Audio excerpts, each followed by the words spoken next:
Welcome back, everybody. This is the thejonnymar, and I am continuing with Final Fantasy III for the PSP. So in between episodes, I did a little bit of level grinding, getting my characters up to level 38, and that is in anticipation of our next dungeon and boss encounter. So before we head over there to the next dungeon, which will be the Saronian Catacombs, to grab a new summon spell, we're actually going to make use of Noah's Lute, which we got in the last episode at the Temple of Time. So we got no Master Sword at the Temple of Time. No, we got the Noah's Lute. So we head to the north here of the Temple of Time. We will find a cave, and in this cave is Unei's shrine. And Unei actually has a parrot. And the parrot says, "Wait, you have Noah's Lute? Then you might be able to wake up Unei." So we certainly can do that. I would assume if you came here beforehand, it would say something like, you can't wake her up, you need something else. So the lute is going to play, and that will pull Unei back from the Land of Dreams.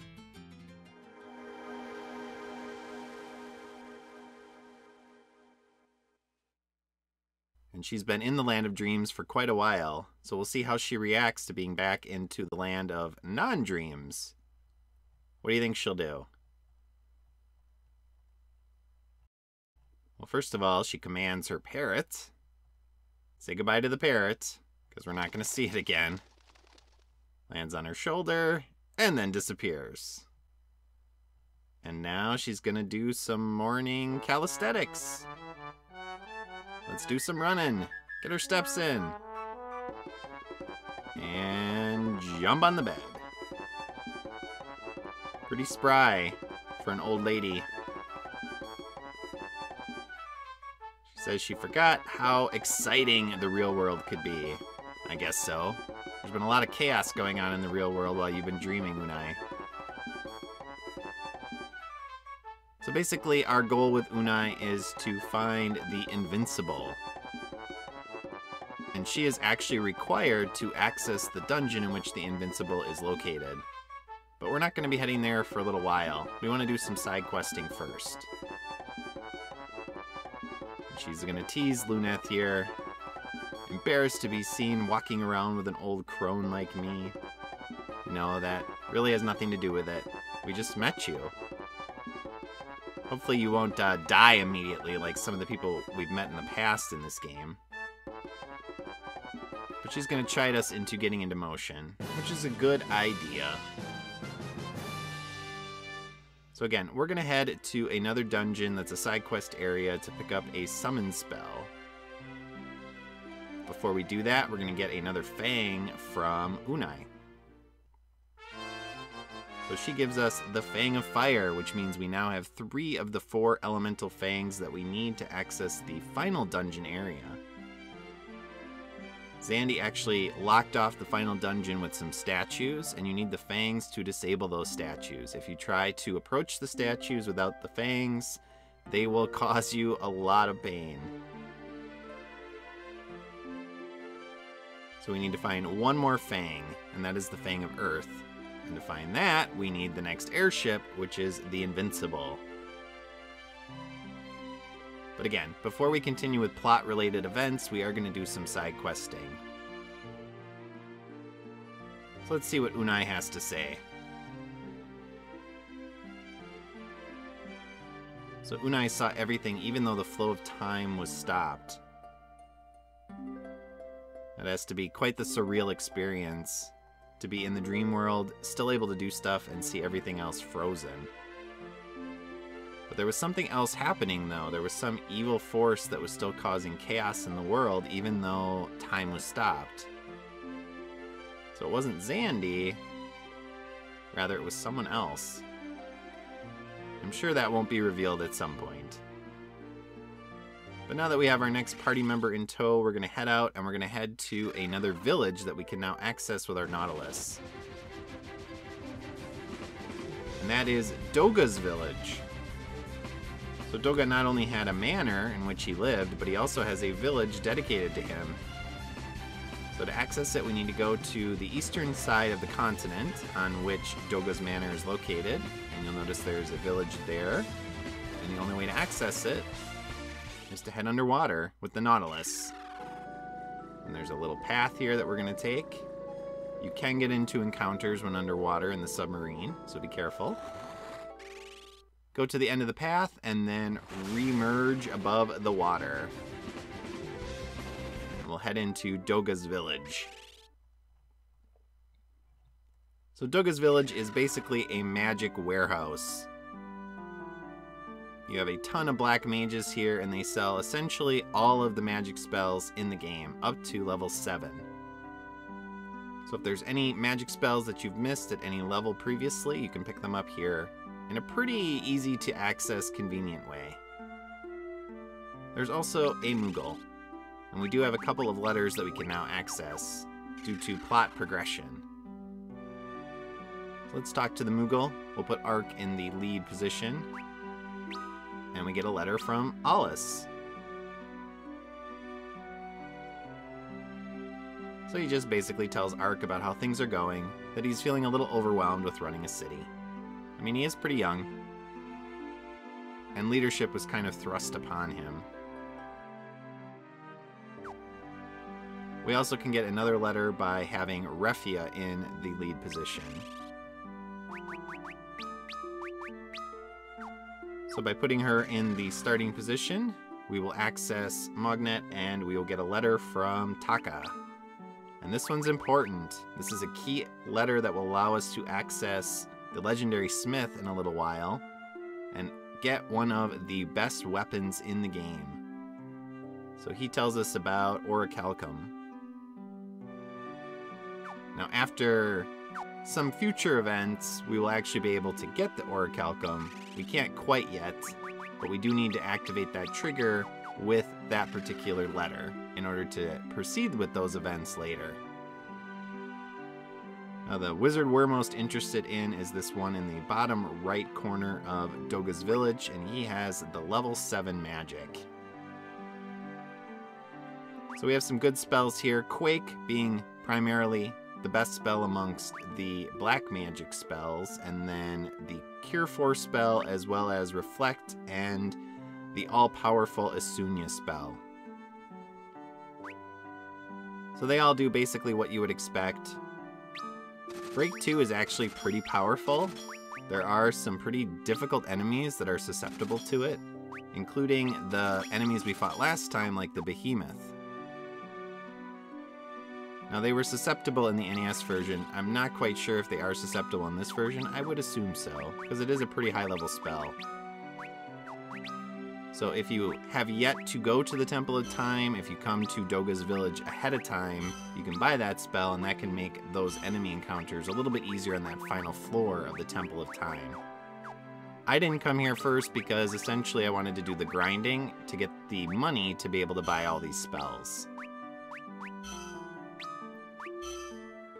So now that we're powered up with that new magic, we're gonna head out of Doga's village and we're going to head to our next dungeon, which again is a side quest area, and that is the Saronian Catacombs. Now in a previous episode when we were underneath Saronian Castle, we saw somebody kind of off to the side when we were in a hidden area. And that is where we're gonna go now. We're gonna check out that person. And that is actually a summon spell. So to get there, we have to head back to Saronia and then dive under the water just to the southeast of the city. And I like to have Unei in my party because, again, she can cast spells that can be helpful. So they can assist us in the random encounters as well as against the boss. So let's head underneath. And we will find the entrance to the catacombs. So after saving, we will head on in. So in battle, Unei can actually cast Haste or Holy. So both of those spells are pretty helpful. Now this is an enemy you're going to get used to, mainly because later in the dungeon there are some trap chests that have enemy encounters in them, and some of the chests have this particular enemy in them. They're not too tough.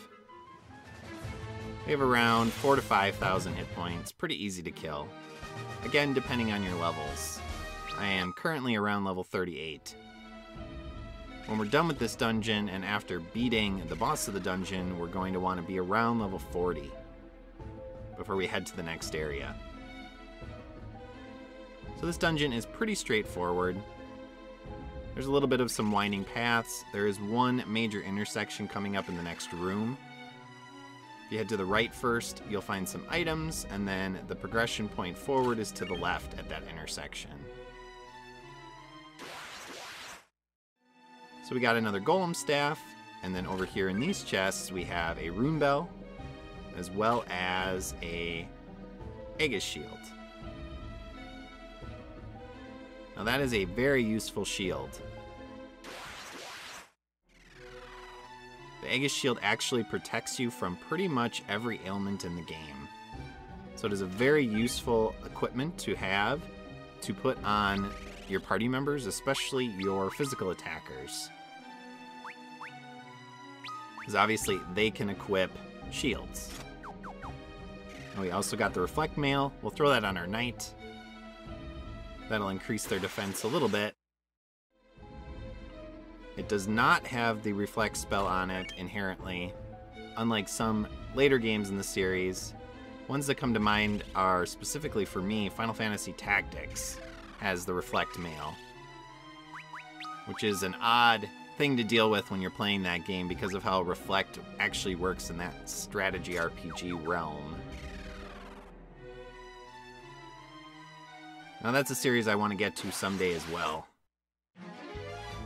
Final Fantasy Tactics is my favorite Final Fantasy game. So we have some new encounters here with some Cyclops enemies. They're pretty easy to take down. And then once we finish them off, we'll head to the right through the secret passage and find the trap chests. So I have a series of 8 trap chests here. All of the ones on the top have elixirs in them.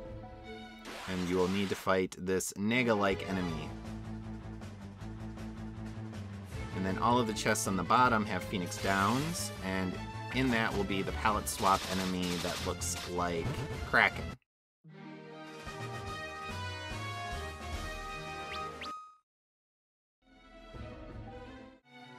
So I've cleared out all the top chests, and now we're going to start working on the bottom chests.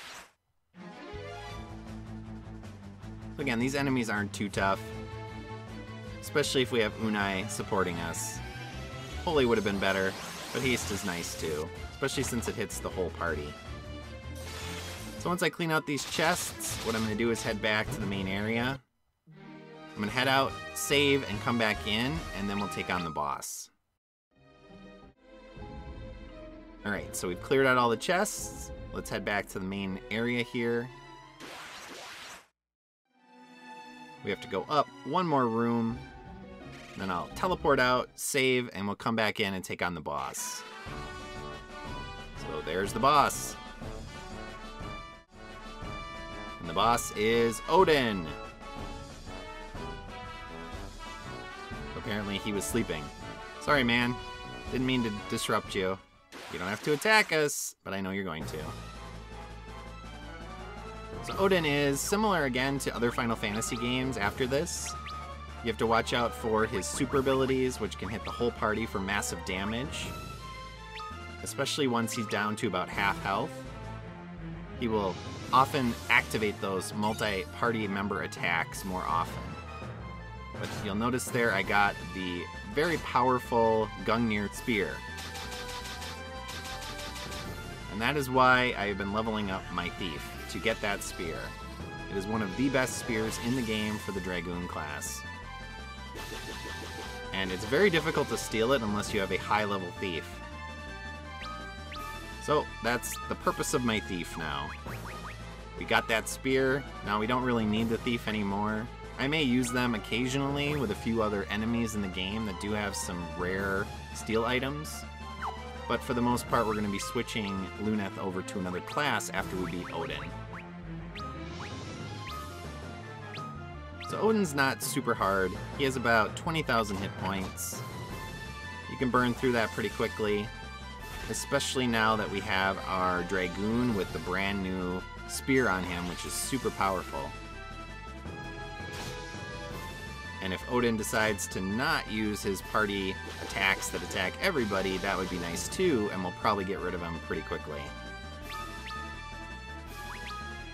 So once Ark comes down here with his jump attack, you're going to see how the damage output has increased with our new spear. And of course, if we get haste on everybody, that's helpful too. Thanks, Unei. It's nice because she gives it on everybody when she casts it. Oh yeah. Almost 8,000 damage with that jump attack. Plus, because he has the blood spear on, he got a bunch of health back as well. The only issue is that it takes 2 turns, and sometimes it actually is more useful to just attack twice due to attack multipliers and critical hits. Your Dragoon level also factors into it as well. You have to be high level with Dragoon level to get more than 2 times damage with a jump attack. So I think Ark is currently like in the 40s maybe, or high 30s with his Dragoon level. So his jump attack is actually not quite doing 2 times damage. But as we build him up more, it'll do more damage. I think Odin is almost dead. We're gonna go all out here, try to kill him as quickly as possible. Hopefully he won't use his ultimate attack. Let's see if we can beat him soon. Come on, take him down, Ark. Yes, down he goes. So there you go. We have another summon ability. And it establishes the idea in Final Fantasy games that you have to beat summons in order to be able to use them, at least for the more powerful versions. And we are going to get a few more of those in the near future. So now that we beat Odin, we can summon him, should we ever decide to use a summon class. In my next episode, we will do a little bit more side questing, and then we'll continue onward with the game. As always, viewers, thank you for the continued support. I'll see y'all in my next episode. So long. Thanks for watching. If you enjoyed this video, please press like and leave a comment below. Please also subscribe to my channel and press the notification bell. See you next time.